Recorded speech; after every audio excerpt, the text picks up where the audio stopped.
our people have always had a strong love affair with the popular Calypso art form and its many exponents, from our first ever Calypso King Kush to King Elimat to King Conris, who continue to mirror the society through their social commentaries in song. I'll fight the Russians, just say you'll be a non-reading public.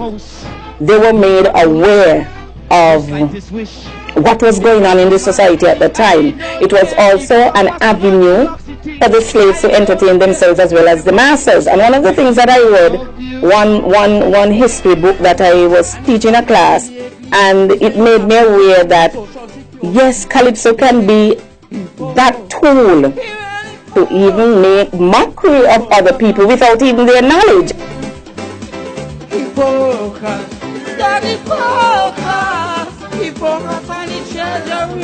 And one of the things I saw where a planter listened to a Calypso done by the slaves, and they said they were actually poking fun at him. And he didn't know, and he was singing along with whatever the refrain was, not knowing he was the person the slaves were referring to. I cannot change from Calypso. It's a storytelling. So when you develop a problem, you tell me, and I don't like to solve. And I tell them what you said. That's Calypso. I will never change from Calypso. But there are too much politics in carnival Calypso. So what we need, if they will let you see what I said in my song, that same song I sang year before. I told them, let Calypsonians sing what they want to sing. Ooh la la, ooh la la. Let politicians listen what they say. Ooh la la. You gotta listen what people say, because the Calypso art form is saying what people are saying. You got to listen what the Calypso is saying. Before you go on a talk on the radio, show me your trophy. Show me you don't do the thing that you're going to know. Show me your trophy. Show me that you have your solutions. The pressure that I get from Calypso is being able to match or better what I've done before, because I can't be concerned with what I can't control what other people produce. I control what I produce. So the pressure on me is not necessarily to win, but to be able to have my songs playing all year round, to be able to have persons like you wanting to use my song for a dance. Those are the kind of pressures I have when I'm writing a song. I don't want the song to ever die, you know, and I don't want to just make a song and it plays for Christmas and that's it. I want my songs to play throughout. To address the stage attire, we have what they call stage wear. When you go out on stage as an entertainer, especially a Calypsonian who respects the art form, where you come on, you're properly dressed. If you're in costume for a particular theme, you present that. But apart from that, you make sure you're properly attired, because the Calypsonian over the years has had to fight to get the respect of society at large. There was a time when the Calypsonian was an old broken down person who came on stage, who was thought to be in the rum shops, a person, second class citizen, etc., and not looked upon with any kind of regard at all.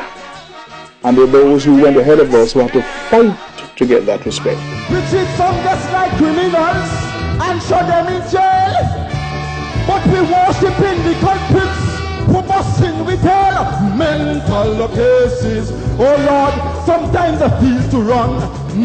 I think that the Calypsonians of today need to honor that. So one of the reasons why, when I come on stage, I am respected for the way I present myself as a Calypsonian, because a Calypsonian is not just a person who just walk off the street, come on stage and sing a song. He must know his calling.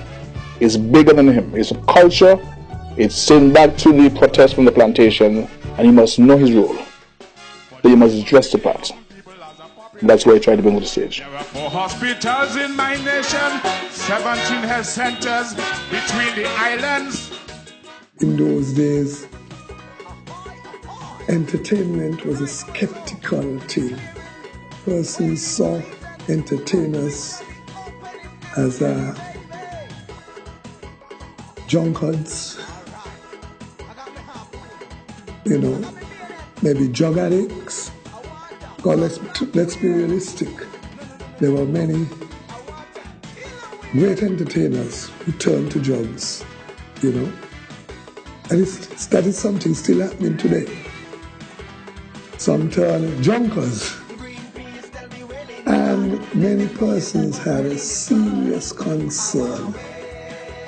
They weren't too concerned about our abilities, because by then that was already proven. So I think that was the only hope, that they figured we were capable. But the other things that goes along with the entertainment world, they were very much concerned about. We did overcome that though, because through hard work and persistence, we encourage other groups here to take that path. Not always as successful, but they at least tried. One thing I must say, I was never one to play just local music. I listened to all types of music from all the islands. So wherever we went to play, I would try to find out what music is playing locally. Even if it's a pop song like Keep It Coming Love or Shake Your Booty, I would play those songs, but I would add a Caribbean flavor.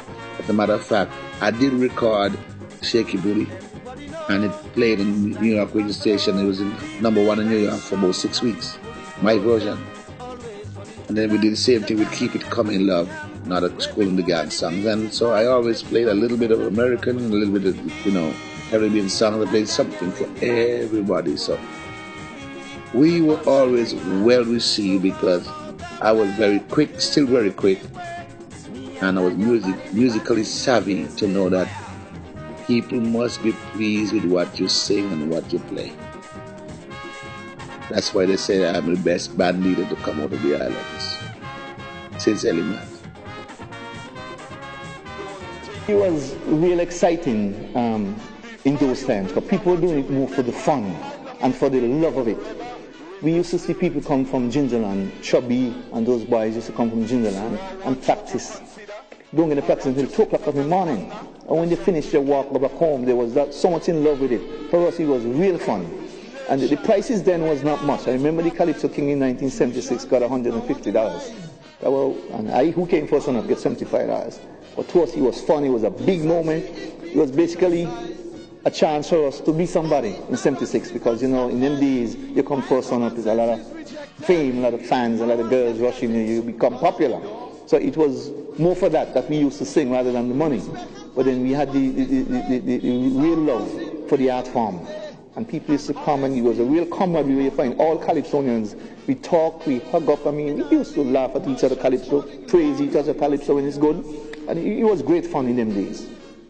But those in the sunshine, trying their best to convince the world that everything is fine, and they have crime under control. No, I don't even know if I still have a talent to sing Calypso. But it's something that I wanted to do, to be popular. I found out at an early age that girls like people that could play football and cricket and things. I wasn't too bad in the cricket. I couldn't play football. And so they like people that sing. And I decided to try singing. And so, yeah. I was about 20 years old when I decided to try it. It was a colossal failure, let me tell you. It was a school show. And I had 2 songs to sing. One was by Sparrow, a song called Jordan, We Are Going Down. Jordan, We're Gonna Walk the Heavenly Road. See, you can't even recognize the tune there, because that is how badly I sounded, But there was a song that was written for me by my brother, and it was a song about school life, and that is what resurrected my career.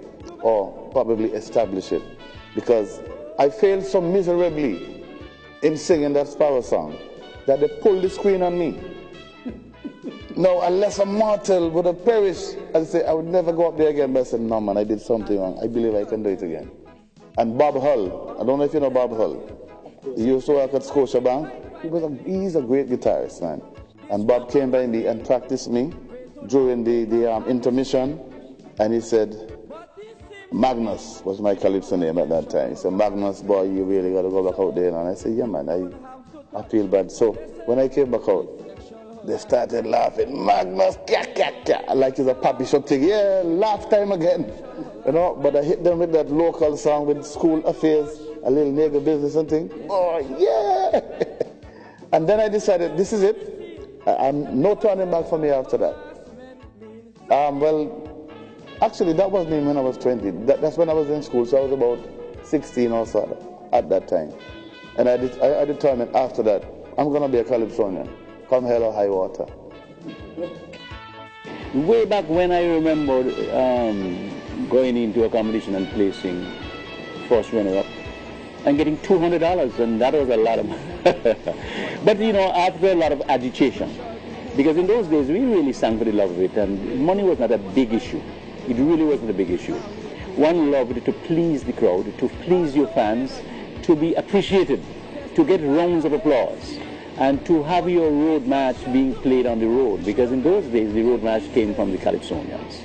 The Calypso with the great bounce and the steady beat and that the attractive lyrics that could be repeated became the road march. I myself had a road march one year, but Lord Mike's more often than not went with the road march, and one year Lord Esso did. But one appreciated if you were a judge the road march winner, and just the satisfaction of walking the streets and hearing the band play your road march, for me it was a great satisfaction. You know, one didn't look so much at the money. It was more the love of it and being able to make the contribution and pleasing the fans. You know, Calypso has a lot to do with the society. It can make people better, and that's my part. I don't want Calypso that is going to pull down whether a country or an individual.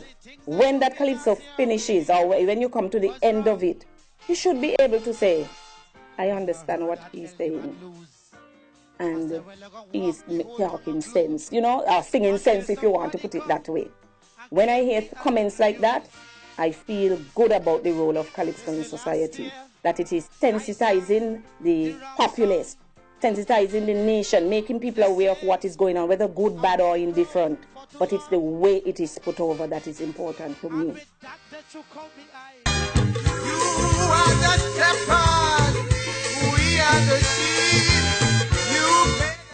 We had a topic, really, that we had to sing on, which was about the historical importance of 1973. And that is what the name of my song was, Historical Importance. At the time, there was we had netball champion. St. Kitts were netball champions of the Caribbean. Of course. Right.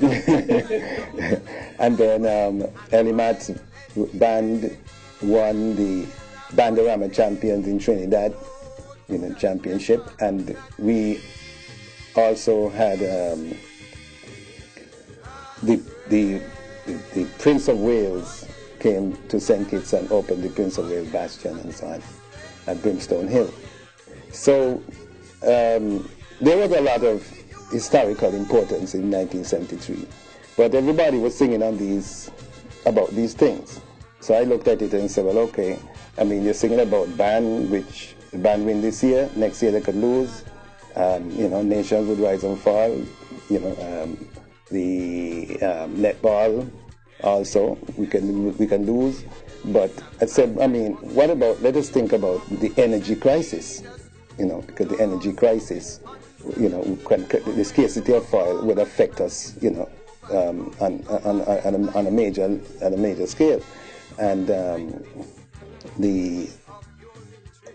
also there was a murder that took place in the Federation in Nevis, which was the Samuel Jones murder, which was the first case that Scotland Yard detectives had to come, to investigate. And I said, these are very serious, business that we need to consider. So I was criticizing the other Calypsonians, saying that they don't really know what is true history. We have to we should focus on these things because no other Calypsonians mentioned. So it was controversial.